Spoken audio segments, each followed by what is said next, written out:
रीइंकार्नेटेड के एपिसोड 9 के साथ हाजिर हूँ। तो लास्ट एपिसोड के एंड पे हमने देखा था जाओ सेक्टर का मैसेंजर जिसका नाम क्वांगजुन है वहाँ पर आ चुका है। वो रात यहीं पर रुकेगा और अगले दिन सुबह सुबह वो यहाँ से किसी बच्चे को सिलेक्ट करेगा अपने जाओ सेक्टर के लिए। इस एपिसोड की शुरुआत में पैट्रियार्च अपने बेटे जाओ लोंग से कहते हैं, जाओ लोंग अब जबकि ये रात को यहीं पर रुकने वाले हैं तो क्यों ना तुम इनको अपने सेक्टर के बारे में जाकर बताओ, तुम इन्हें अपने क्लैन में घुमा लाओ और इनको सारा एरिया घुमा कर दिखाओ कि यहाँ पर क्या क्या है। जाओ लोंग अपने फादर की बात सुनने के बाद क्वांगजुन को अपने साथ लेकर बाहर आ जाता है। जाओ लोंग से कहता है, यंग मास्टर वैसे तो हमारा क्लाउड सिटी काफी ज्यादा छोटा है लेकिन यहाँ पर हमारे पास सब कुछ है। एक्चुअली हमारे पास यहाँ पर बहुत ही खूबसूरत लड़कियाँ हैं। क्वांगजुन जैसी उसकी बात सुनता है वो चिल्लाकर उसे कहता है, क्या तुम्हें लगता है कि मैं खूबसूरत लड़कियों के लिए कोई भावना रखता हूँ? क्या तुम्हें लगता है कि मैं कोई ठरकी इंसान हूँ? तो जाओ लोंग घबराकर उसे कहता है, नहीं यंग मास्टर मेरे कहने का वो मतलब नहीं था, आप तो बहुत ज्यादा ऑनरेबल हैं और बहुत ज्यादा रिस्पेक्टफुल हैं। मैं आपके बारे में ऐसा नहीं सोचता, मैं तो बस आपको बता रहा था कि यहाँ की लड़कियाँ काफी खूबसूरत हैं। फिर साथ ही जाओ लोंग सोच रहा होता है यहाँ पर सभी को पता है कि तुमसे बड़ा ठरकी इंसान तो कोई भी नहीं होगा। जब तुम आए थे तभी तुम्हारे पास 2 लड़कियां थी। क्वांगजुन जैसी थोड़ा सा आगे बढ़ता है वो ब्लश करना शुरू कर देता है। लोग उसे कहता है, यंग मास्टर अब आपको क्या हुआ? यंग मास्टर की नजर तो हमारे जाओची की वाइफ पर पड़ चुकी है। किंगजू वहाँ पर सामने से गुजरकर जा रही होती है। वो किंगजू की तरफ देखता है तो वहीं पर लाट टपकाना शुरू कर देता है और उसे कहता है, ये लड़की कौन है? मुझे इसके बारे में बताओ। आए तुम्हारे इस छोटे से क्लाउड सिटी के अंदर इतनी खूबसूरत लड़की कैसे हो सकती है? जाओ लोंग यहाँ पर उसे सारी की सारी डिटेल्स बता देता है। वो उसे कहता है, इस लड़की का नाम जिया किंगजू है और इसकी शादी 3 दिन पहले मेरे एक बहुत ही बेकार कजन के साथ हुई है जिसकी मेरिडियंस टूटी हुई हैं, कल्टीवेट भी नहीं कर सकता। क्वांगजुन भी चिल्लाकर उसे कहता है, क्या वाकई में इतनी खूबसूरत लड़की एक कचरे को कैसे मिल गई और तुम सभी ने ये सब कुछ होने कैसे दिया? जाओ लोंग उसकी बात सुनने के बाद सोच रहा होता है, मैंने तो सोचा भी नहीं था कि इस कमीने की नजर किंगजू के ऊपर पड़ जाएगी। किंगजू को कोई और हासिल नहीं कर सकता, सिर्फ और सिर्फ मेरी है और इसको भी उसे हासिल करने नहीं दूंगा। क्वांगजुन बहुत ज्यादा खुश होता है और जाओ लोंग से कहता है, ये तुम्हारे कजन की बीवी नहीं होनी चाहिए बल्कि जो तो मेरे पास होनी चाहिए। जैसे क्वांगजुन यहाँ पर ये वाली बात करता है उसी वक्त उसका बटलर उसके पास अपीयर होता है। वो टेलीपोर्ट करके वहाँ पर आता है क्योंकि उसकी पावर ज्यादा है। यंग मास्टर से कहता है, यंग मास्टर आपको याद है ना कि पैट्रियार्च ने घर से निकलते वक्त आपसे क्या कहा था? उन्होंने कहा था कि अगर आपने किसी दूसरे की बीवी के ऊपर नजर रखी तो फिर आपको सजा मिलेगी। सिर्फ कुंवारी लड़कियों के ऊपर ही नजर रख सकते हैं, किसी की बीवी को छीनने की कोशिश मत करना। क्वांगजुन उसकी बात सुनने के बाद कहता है, ये तो बहुत ही बुरा हुआ, मुझे यही लड़की चाहिए थी। जाओ लोंग सोच रहा होता है कि ये बटलर पता नहीं कहाँ से अचानक से यहाँ पर अपीयर हो गया। ये तो लगता है हमारे 5th एल्डर से भी ज्यादा स्ट्रॉन्ग है। हमारे पूरे क्लाउड सिटी में सिर्फ 5th एल्डर ही ज्यादा स्ट्रॉन्ग है। जाओ लोंग सोच रहा था अगर इन्होंने यहाँ पर रैंडमली किसी मैसेंजर को भेजा और उसका बटलर इतना ज्यादा स्ट्रॉन्ग है तो फिर जाओ सेक्टर के बाकी सभी लोग कितने स्ट्रॉन्ग होंगे। पास एक बहुत ही अच्छा मौका है, जिस जाओ सेक्टर को ज्वाइन करने के लिए कुछ ना कुछ ऐसा तो करना पड़ेगा। यंग मास्टर क्वांगजुन खुश हो जाए और मुझे अपने साथ लेकर जाए। जाओ सेक्टर को ज्वाइन करने के लिए मैं किंगजू की बलि भी दे सकता हूँ। जाओ लोंग से कहता है, यंग मास्टर मेरे पास एक तरीका है जिससे आप किंगजू को हासिल कर सकते हैं। आपको यहाँ पर किसी किस्म की फोर्स को भी यूज नहीं करना पड़ेगा, वो तरीका काफी ज्यादा सिंपल है। क्वांगजुन चिल्लाकर उसे कहता है, क्या वाकई में तुम्हारे पास कोई आइडिया है? मुझे जल्दी से बताओ। जाओ लोंग कहता है, सर हमारे यहाँ पर बहुत सारी खूबसूरत लड़कियाँ हैं। ये बात सच है कि किंगजू का मुकाबला कोई भी नहीं कर सकती, लेकिन हमारे सेक्टर में एक और खूबसूरत लड़की है जो कि इसके जितनी ही खूबसूरत है। क्वांगजुन चिल्लाकर उसे कहता है, क्या वाकई में यहाँ पर एक और लड़की है? मुझे जल्दी से बताओ कि वो लड़की कौन है। जाओ लोंग कमीना यहाँ पर उसे जाओची की आंटी के बारे में बताता है। वो उसे कहता है, हमारे 5th एल्डर की बेटी है जिसका नाम जाओ लोंग है, भी किंगजू की तरह बहुत ज्यादा खूबसूरत है। उस लड़की को हैंडल करना बहुत ज्यादा आसान है और वो आसानी से आपको मिल भी जाएगी क्योंकि वो बिल्कुल कंवारी है। अगर आपको वो लड़की पसंद आ जाए तो फिर मैं आपकी पूरी मदद करूंगा उसको हासिल करने में। तो नेक्स्ट सीन 5th एल्डर का दिखाया जाता है। आंटी अपने डैड के पास आती है, काफी ज्यादा एक्साइटेड होती है और अपने फादर से कहती है, डैड क्या आपने मैसेंजर को देखा? क्या वाकई में वो बहुत ज्यादा स्ट्रॉन्ग है? मैंने सुना कि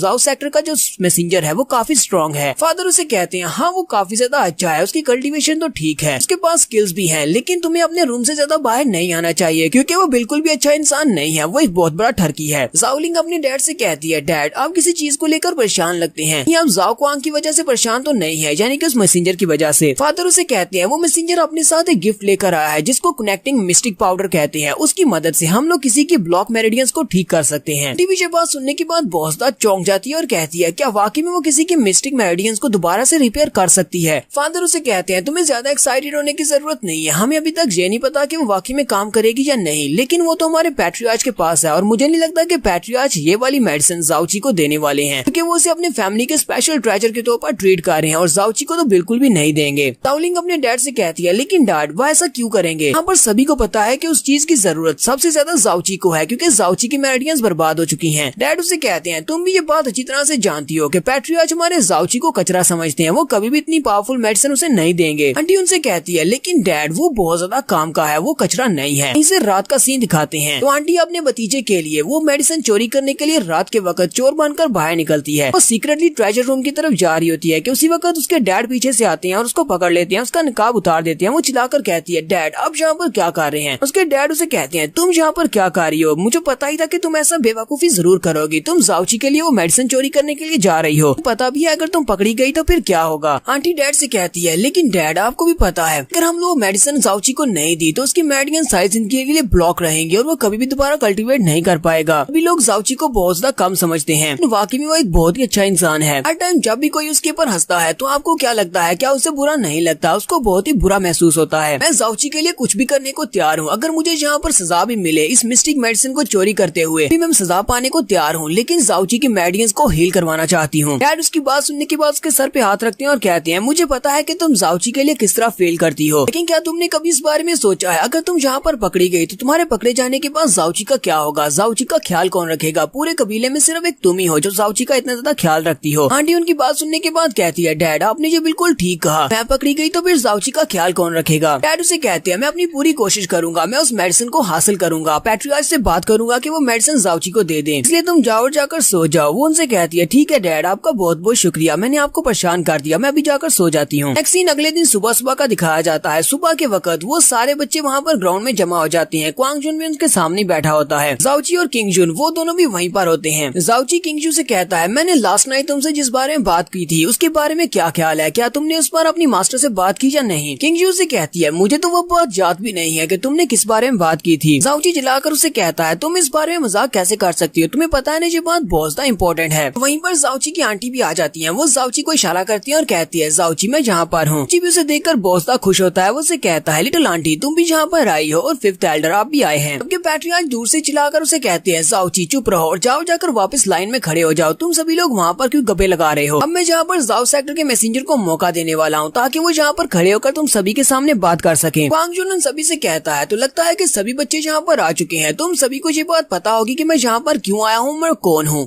और साथ ही वो उनसे कहता है, तुम सभी को ये बात भी पता होनी चाहिए कि ये बात तुम्हारे लिए बहुत ज्यादा ऑनर की है कि मेरे जैसा एक महान मास्टर तुम्हारे पास यहाँ पर आया है इस कचरे जैसी जगह में। यहाँ तक कि तुम्हारे इस क्लैन का पैट्रियार्च भी हमारे जाओ सेक्टर की नजर में कुछ भी नहीं है। तुम सभी लोग हमारे लिए कीड़े मकोड़ों से ज्यादा कुछ भी नहीं हो। वो सभी लोग जो बात सुनने के बाद गुस्सा तो होते हैं, लेकिन उन सभी को जाओ सेक्टर को ज्वाइन करना है, इसी वजह से वो खामोश होते हैं। पैट्रियार्च आगे बढ़ते हैं और उसे कहते हैं, मास्टर जाओ आपने बिल्कुल ठीक कहा, ये तो हमारे क्लैन के लिए एक बहुत ही ऑनर की बात है कि आप यहाँ पर आए हैं और हमारे किसी बच्चे को सिलेक्ट करने वाले हैं। जाउची इस बात से बहुत ज्यादा गुस्सा होता है, कहता है, जरा उस कमीने की हिम्मत तो देखो, वो यहाँ पर सरासर हमारी इंसल्ट कर रहा है और हमारे पैट्रियार्च की भी इंसल्ट कर रहा है और पैट्रियार्च यहाँ पर उसके तलवे चाटने पर लगे हुए हैं। किंग जू भी कहती है, ये तो वाकई में हद ही पार कर दीजिए, क्लैन के पैट्रियार्च हैं और यहाँ पर इसके सामने इतने डरपोक बने हुए हैं। क्वांग जुन उन सभी से कहता है, हमारे ग्रैंडपा के मरने से पहले उन्होंने एक विल छोड़ी थी और इस विल में उन्होंने लिखा था, हम लोग जाओ क्लैन से जिसको चाहे उस एक मेंबर को अपने सेक्टर में लेकर जा सकते हैं। जाओ सेक्टर में हम लोग किसी भी कचरे को ले जा नहीं सकते, इसी वजह से तुम्हारी पोटेंशियल को भी चेक किया जाएगा। मैं यहाँ पर तुम सभी की फिजिकल कल्टीवेशन को भी जज करूंगा और साथ ही तुम्हारी मिस्टिक पावर्स को भी चेक किया जाएगा। सबसे बेस्ट को यहाँ पर सिलेक्ट किया जाएगा। फिर साथ ही वो कहता है, कल मैं अपने साथ जिस मिस्टिक पाउडर को लेकर आया था, मैं चाहता हूँ कि जो भी यहाँ पर विनर होगा उसको वो मिस्टिक पाउडर मिलेगा। पैट्रियार्च से कहते हैं, पैट्रियार्च तो जल्दी से मेरा गिफ्ट वापस लेकर आओ, उसे यहाँ पर लेकर आओ। पैट्रियार्च उसकी बात सुनने के बाद बहुत ज्यादा घबरा जाते हैं। क्वांग जुन उसे कहता है, हेलो पैट्रियार्च मैं तुमसे बात कर रहा हूँ, जाओ जाकर उस मिस्टिक पाउडर को यहाँ पर लेकर आओ, मुझे वो कनेक्टिंग मिस्टिक पाउडर यहाँ पर चाहिए ताकि मैं जब बच्चे को सिलेक्ट करूँ तो मैं उसे वो गिफ्ट में दे सकूँ। पैट्रियार्च उसी वक्त उसके सामने झुक जाती है और कहते हैं, यंग मास्टर जाओ क्वांग जुन प्लीज मुझे माफ कर दे, मैं अपनी गलती के लिए सजा पाने को तैयार हूँ, लेकिन वो मेरे पास से चोरी हो गया, वो मेरे पास नहीं है। बाकी ये सारे एल्डर्स भी ये बात सुनने के बाद बहुत ज्यादा हैरान होते हैं, जबकि हमारे फिफ्थ एल्डर जल्दी से अपनी बेटी की तरफ देखते हैं और अपनी बेटी की तरफ देखकर सोच रहे होते हैं कहीं इसने तो फिर से उसे जाकर चोरी तो नहीं कर लिया। जबकि आंटी अपने डैड से कहती है, डैड मैंने ऐसा कुछ भी नहीं किया, मैंने इसको नहीं चोरी किया। क्वांग जुन बहुत ज्यादा गुस्सा हो जाता है और चिल्लाकर पैट्रियार्च से कहता है, तुम्हारे कहने का मतलब क्या है? क्या किसी ने तुम्हारे रूम से उसको चोरी कर लिया? तुम्हें पता भी है वो कनेक्टिंग मिस्टिंग पाउडर कितना ज्यादा महंगा था। तुम सभी में से किसकी हिम्मत हुई मेरे गिफ्ट को चोरी करने की? एक गिफ्ट जो जाओ सेक्टर से है, तुमने उसको चोरी किया है। जाउची उसकी बातें सुनने के बाद सोच रहा होता है, ऐसा कैसे हो सकता है? जितना हम लोग अपने पैट्रियार्च को जानते हैं, वो कीमती ट्रेजर्स को बहुत ही संभाल कर रखते हैं और वहाँ पर गार्ड्स का पहरा होता है। ऊपर से इस क्वांग जुन को देखकर तो लगता है जैसे ये यहाँ पर एक्टिंग कर रहा है। क्वांग जुन उन सभी से कहता है, कल जब मैंने तुम सभी के सामने मिस्टिक कनेक्टिंग पाउडर को निकाला था वहाँ पर सिर्फ तुम सभी लोग थे, यानी जाओ फैमिली के ही लोग थे। अब तुम लोग इतने बेवकूफ तो नहीं हो, बाहर जाकर इस खबर को फैलाओगे। इस बात का मतलब यह है कि वो अभी तक यहीं पर है, यानी कि वो गिफ्ट यहीं पर से किसी ने चोरी किया है, तुम्हारे क्लैन में से कोई चोर है। तो यहाँ पर हम लोग अपनी एपिसोड 9 का एंड करेंगे। नेक्स्ट एपिसोड में देखेंगे कि यहाँ पर चोर कौन है और किसने मिस्टिक पाउडर को चोरी किया है। एपिसोड की एक्सप्लेनेशन अच्छी लगी हो तो कमेंट करके जरूर बताइएगा। चैनल को सब्सक्राइब कर दें, वीडियो को लाइक और शेयर कर दें। शुक्रिया।